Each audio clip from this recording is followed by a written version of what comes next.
Bird of prey. Clouds were ominous on the horizon as shades of night fell. West winds stirred a chill, as if to foretell a disturbance forthcoming in a shadowy cascade. My eyes but a sentinel for any peril to invade. 'Twas just before twilight, not a soul on the way. My gait slow and pensive as daylight turned gray, when happenstance a bird from nowhere flew near and perched on a branch with presence austere. I noticed and quite certain his gaze fixed and sure was upon me, once settling, neither subtle nor obscure, and he stared quite intensely as I slowly strode past, till curiosity stilled me.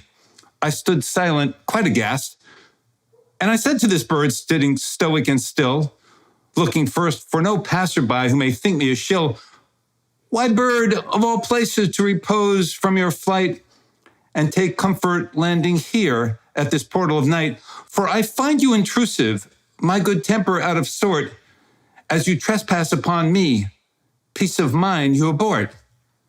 So tell me, I pray you, my senses on edge, foul friend, have you landed just by chance on this ledge? Or do nefarious currents guide your wings over land and sea to the coordinates preordained, exact location to find me?" The bird didn't move, not a feather head to tail, not a quiver or a heartbeat, statuesque in cold detail, just kept staring, truly glaring, sending tremors down my spine, looking frightful as the masthead come to life above a shrine. And again I said, but louder, in a voice on edge yet clear, standing tall in desperation, while inside I shrink with fear, as the bird seemed demonic, in a pose prepared to lunge and set claws in me to darkness, bird and I forever plunge. I pray you, bird, tell me, rest the pulse inside my veins, lend a sign of good intention, not to harm or cause me pain. For I feel you bring forth omen, your wings draw wide the gates of ill tides and pools of suffering, drowning helpless to be my fate. Upon this tirade I grew breathless, light of head as if to faint. To my knees I fell prostrate, weakened so by this constraint, beads of sweat from my temples down my face dripped to the ground. My end of days feared I, before me I looked at bird, his face profound. My eyes, black as coal, he seemed a vision born in hell, calling forth upon my sentence all but certain final knell. Panic shook my every fiber. Now I know this creature's will for his mission from the netherworld to ferret me out and make the kill. Dare my heirs take but a second from this fiend that stalks me so, as he readies his assault upon me, wrenching life with final blow. Without remorse or slightest conscience, a ghoulish crime this day he commit, with God as witness and all but helpless, a mortal sin doth God permit. Certain now this ambush pending, my executioner prepared to strike. Madness floods my every sinew in dire instinct of fight or flight. And to the former, my arm stretches outward to a rock with fatal heft. Recoil, I take aim directly to crush this bird, bones all but left. And the instant the rock starts forward to his head, a final blow, the bird jumps down upon my foot, seizing wildly to and fro. In frantic gyrations, as in a rage, does he writhe, twist, and shake, until I see within his beak he holds a savage, vicious snake, a beastly cobra that brings panic to all who bear its sight, with venom surely fatal within hours of the bite. And the hours, it is certain, spent in anguish, labored breath makes the victim seize with torment, scream for the end that comes with death. The vile snake, much stronger than the bird could ever bear, escapes his grasp as bird's beak opens, gasping desperately for air.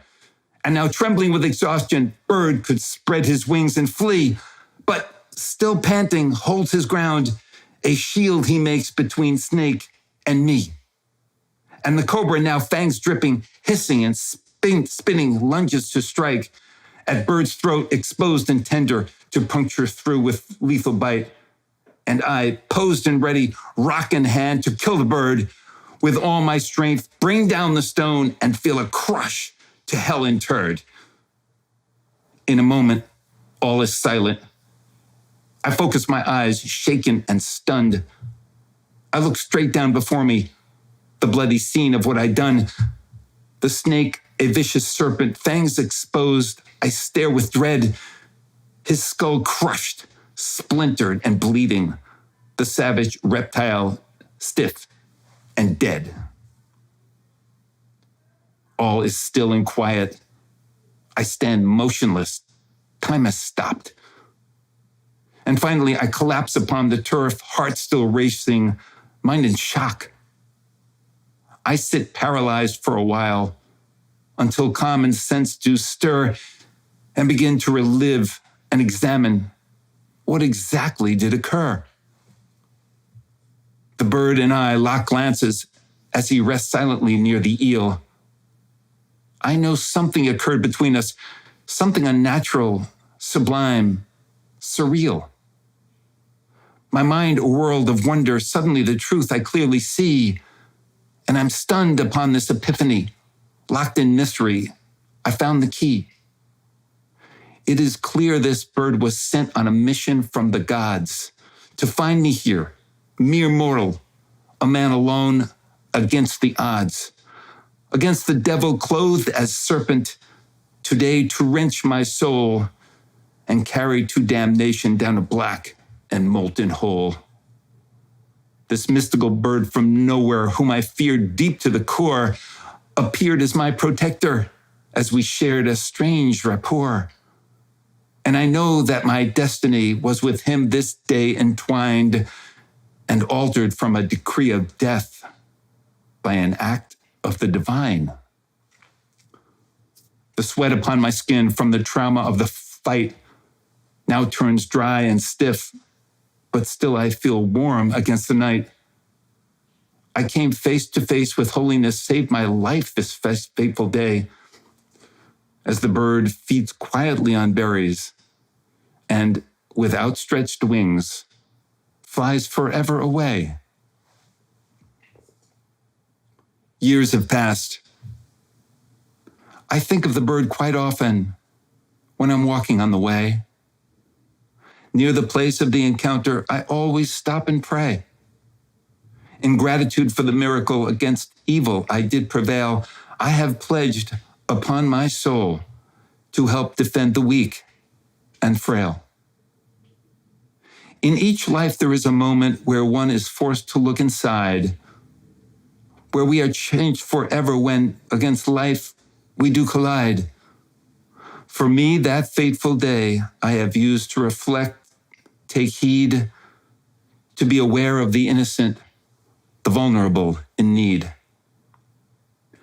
If perhaps you have that day, and you take a look within, and the flame of giving warms you from your marrow to your skin, if you can help even a little to protect those against the odds, then in your soul, down very deep, you will find the face of God.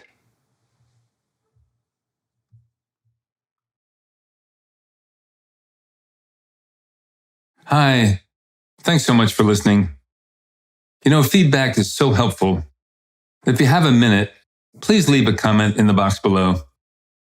Also, don't forget to subscribe to this channel so that you can get all of my updates.